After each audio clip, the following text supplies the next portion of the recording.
الحمد لأهله والصلاة لأهلها أما بعد فأعوذ بالله من الشيطان الرجيم بسم الله الرحمن الرحيم قالوا ادع لنا ربك يبين لنا ما هي قال إنه يقول إنها بقرة لا فارض ولا بكر اوان بین ذالک ففعلوا ما تؤمرون۔ سامعین محترم، بنی اسرائیل کے حیلہ سازی کا تذکرہ چل رہا تھا۔ اس سے پہلے چند واقعات ذکر ہوئے جس میں ان کے سرکشیوں کا ذکر تھا،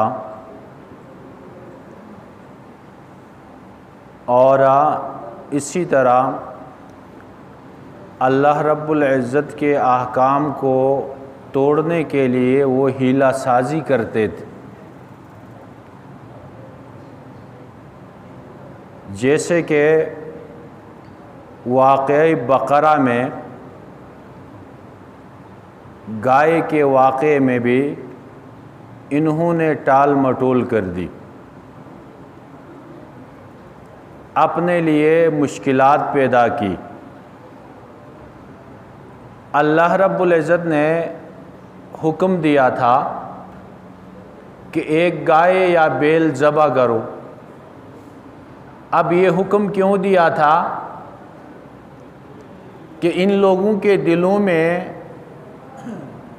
گائے کی محبت بس چکی تھی،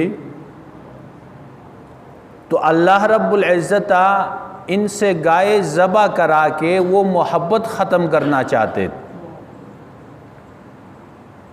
اگر یہ لوگ اس حکم کے ساتھ جیسی بھی گائے ذبح کرتے تو حکم کی تعمیل ہو جاتی، لیکن انہوں نے اس حکم کو ٹالنے کے لیے طرح طرح کے سوالات اٹھائے۔ کہنے لگے ادع لنا ربک یبین لنا ما ہی، کہا کہ آپ اپنے رب سے یہ وضاحت کریں، پوچھ لیں کہ یہ گائے عمر کے اعتبار سے کس درجے کی ہو، حالانکہ اس کی کوئی ضرورت نہیں تھی۔ قال، موسیٰ علیہ السلام نے کہا انہ یقول انہا بقرۃ لا فارض ولا بکر، یقیناً اللہ رب العزت فرماتے ہیں کہ یہ ایک گائے ایسی گائے ہو جو نہ زیادہ بوڑھی ہو، زیادہ عمر کی بھی نہ ہو، اور بہت زیادہ کم عمر کی بھی نہ ہو، اوان بین ذالک، اس کے درمیان ہو، یعنی جوان ہو۔ ففعلوا ما تؤمرون، مزید تحقیق میں مت پڑھو، جو حکم تمہیں ملا ہے اسے کر گزرو، اللہ کے حکم کو مانو۔ قالوا ادع لنا ربک یبین لنا ما لونھا، کچھ عرصہ گزرا، واپس آ کے سوال اٹھایا، موسیٰ علیہ السلام سے کہا کہ اپنے رب سے یہ بھی پوچھ لو کہ اس گائے کا رنگ کیا ہوگا۔ قال انہ یقول انہا بقرۃ صفراء، موسیٰ علیہ السلام نے کہا میرا رب کہتے ہیں کہ وہ گائے ایسی ہو، زرد رنگ کی ہو، تیز رنگ ہو، فاقع لونھا تسر الناظرین، دیکھنے والے اسے دیکھ کے خوش ہو جائیں، یعنی ایسی خوبصورت رنگ کی ہو۔ قالوا ادع لنا ربک یبین لنا ما ہی، تیسری بار پھر آئے، آ کے کہا آپ ذرا دوبارہ وضاحت کریں، ان البقرہ تشابہ علینا، ہم سے اشتباہ آ گیا، ہم بھول گئے اس کو، کیسی گائے ہو؟ وَإِنَّا إِن شَاءَ اللَّهُ لَمُهْتَدِينَ، اور اگر اللہ نے چاہا تو ہم اس کو انشاءاللہ پورا کریں گے۔ قال انه يقول انها بقرة لا ذلول تثير الارض، میرا رب کہتے ہیں وہ گائے ایسی ہو یا بیل ایسا ہو جو کمزور محنت کش نہ ہو، جس نے ہل چلایا ہو، ولا تسقی الحرث، اور نہ ارٹ چلایا ہو، مسلمۃ لا شیۃ فیہا، صحیح سالم ہو، کسی طرح کا کوئی داغ اس میں نہ ہو۔ قالوا الآن جئت بالحق، وہ کہنے لگے اب آپ نے صحیح بیان کیا، ٹھیک بیان کیا، بیان پہلے بھی ٹھیک تھا لیکن ان کا اپنا دماغ خراب۔ فَذَبَحُوهَا وَمَا كَادُوا يَفْعَلُونَ، اب مجبور ہو گئے، مجبور ہو کے اس گائے کو ذبح کیا، حالانکہ یہ کرنے والے لوگ نہیں تھے۔ مفسرین نے لکھا یہ جو آخری سوال میں انہوں نے انشاءاللہ ذکر کیا تھا، اس کی برکت سے یہ کام کر سکے۔ 40 سال کے بعد جا کے ان کو اس طرح کی گائے ملی۔ اس میں بھی اللہ کی مصلحت تھی۔ کہتے ہیں ایک یتیم بچہ تھا اور ایک اس کی ماں بیوہ تھی اور بہت دیندار لوگ، ان کی معاشی حالت کمزور تھی،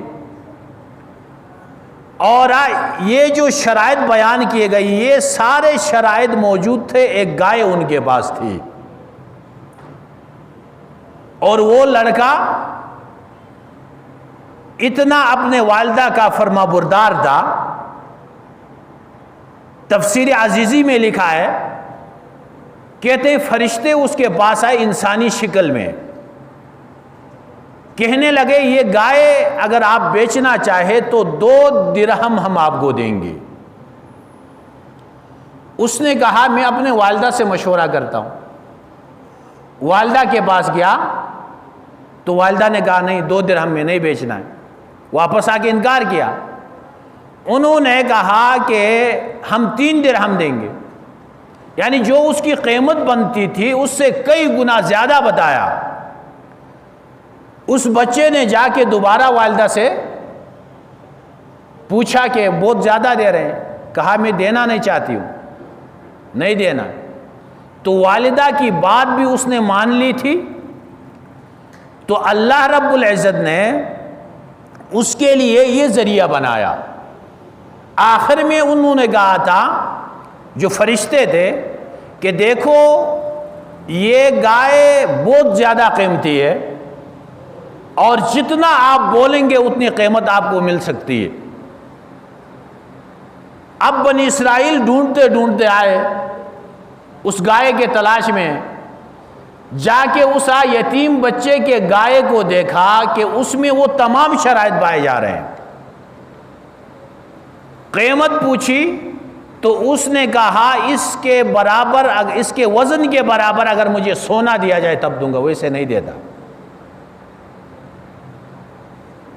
تو یہ لوگ اب پریشان ہو گئے، موسیٰ علیہ السلام کے پاس آئے، کہا گائے تو مل گئی لیکن اس کی قیمت بہت زیادہ بتائی جا رہی ہے۔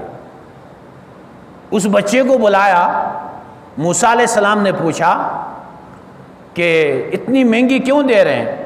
کہا حضرت آپ اللہ کے نبی ہیں، میری اپنی ملکیت ہے اور میں نہیں دینا چاہتا ہوں، اگر دوں تو جتنے میں دوں اس میں کوئی مذاکرہ تو نہیں ہونا چاہیے، اگر کوئی نہیں لیتا ہے نہ لے۔ اب یہ لوگ مجبور ہو گئے اور اس گائے کے وزن کا سونا اس بچے کو دے کر یہ گائے لے لی۔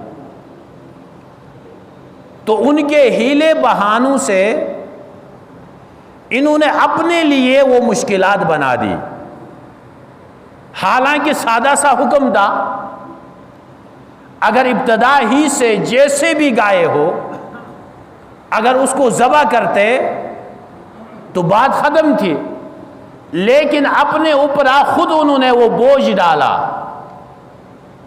آج کل ہمارے مسلمانوں میں جو رسومات چل پڑے ہیں وہ بھی اسی طرح کی ہیں۔ خوشی غمی کے اندر جو رسومات ہم نے بنائے ہیں، اور ایسے ایسے رسومات ہیں جن سے نہ اللہ راضی ہوتا ہے، نہ اللہ کا رسول راضی ہے، اور نہ وہ بندہ خود راضی ہے۔ وہ خود بھی نہیں چاہتا ہے کہ ایسا ہو، لیکن ایک رسم چل پڑی ہے اور ماحول سے وہ متاثر ہے، اور بغیر اس سے وہ نظام نہیں چلا سکتا۔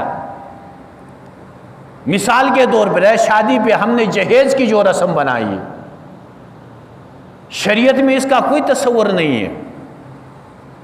شریعت کے اندر شادی بیاہ انتہائی آسان ہے، اس میں یعنی کہ جو ہم نے قیودات لگائی، جو مشکل بنایا، یہ مشکلات کچھ بھی نہیں ہے۔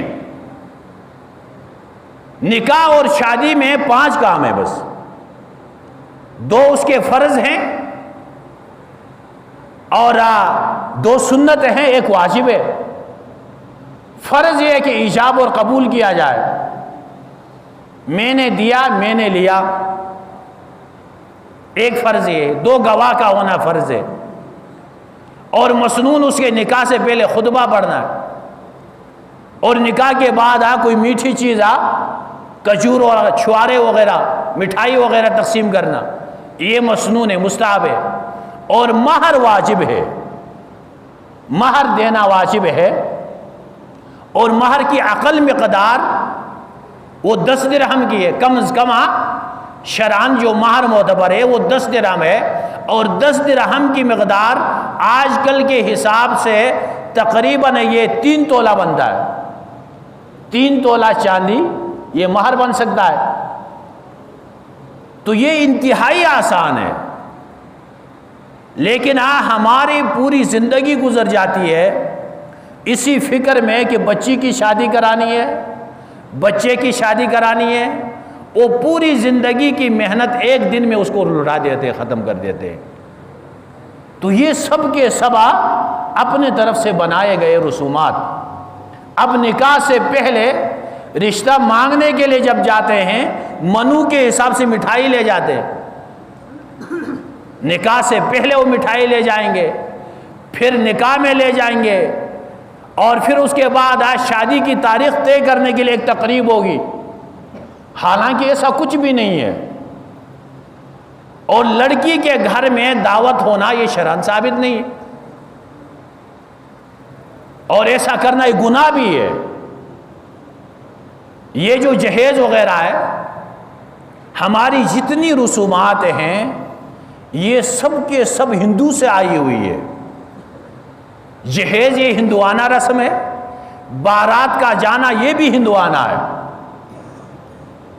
یہ کتابوں میں لکھا ہے، کہتے ہیں کہ پہلے جہیز کا ہندوانہ یہ رسم تھا، اس کی وجہ یہ تھی کہ وہ بیٹی کو میراث نہیں دیتے تھے، بیٹی کو میراث میں حق نہیں سمجھتے تھے، اور یہی جہیز اس کے لیے سب کچھ تھا۔ اب جہیز لے کے جاتے تھے تو بیچ میں ایسا ہوا کہ کچھ چور اور ڈاکو نے راستے میں حملے کیے اور وہ جہیز کا سامان اٹھایا۔ انہوں نے کہا ابا یہ تو بہت بڑا خطرہ ہو گیا ہے، یہ بہت بڑا مسئلہ پیش آیا، اس کے لیے افراد جمع کیے، جتھا بنایا۔ تو یہ جو بارات ہماری چلی ہے ہندو نے بنایا، یہ اس لیے بنایا تھا تاکہ جہیز پہ کوئی ڈاکہ نہ ڈال سکے راستے میں۔ جہیز کی حفاظت کے لیے انہوں نے ایک بڑی تعداد میں لوگوں کو ساتھ لے کے گئے، کرتے کرتے وہ ایسی رسم ہو گئی، وہ ڈاکے اور چوریاں تو ختم ہو گئی، لیکن جو رسم تھی وہ رسم اب بھی مسلمان کر رہے ہیں۔ تو یہ سارے رسومات یہ شریعت کے خلاف، ہمارے معاشرے میں جو بگاڑ ہے یہ اس کے ایک سبب اس کا یہ ہے کہ ہم نے قرآن و سنت کے جو احکام تھے اسے پس پش ڈالا ہوا ہے، اور اپنے رسومات کو پہ ہم آپ پابندی کے ساتھ عمل کرتے ہیں۔ تو جس طرح بنی اسرائیل نے اپنے اوپر اس حکم کو مشکل بنا دیا، اسی طرح مسلمانوں نے یہ رسومات بنا کے اپنے اوپر یہ مشکلات پیدا کر۔ اب بیٹی پیدا ہوتے ہی ان کے دل میں یہ گھٹن پیدا ہوتا ہے کہ اب بیٹی تو ہو گئی لیکن اس کی شادی اور اس کی جہیز کا مسئلہ بھی تو ہے۔ جیسے مشرکین مکہ بیٹی پہ انتہائی پریشان ہوتے تھے، آج کل مسلمان پریشان ہو رہے ہیں، اور اس کے پریشانی کے اسباب میں سے ایک یہ سبب بھی ہے کہ اس کے شادی کا بندوبست ہم کیسے کریں گے۔ تو اللہ رب العزت ہمیں ان باتوں کو سمجھ کے عمل کی توفیق عطا فرمائے۔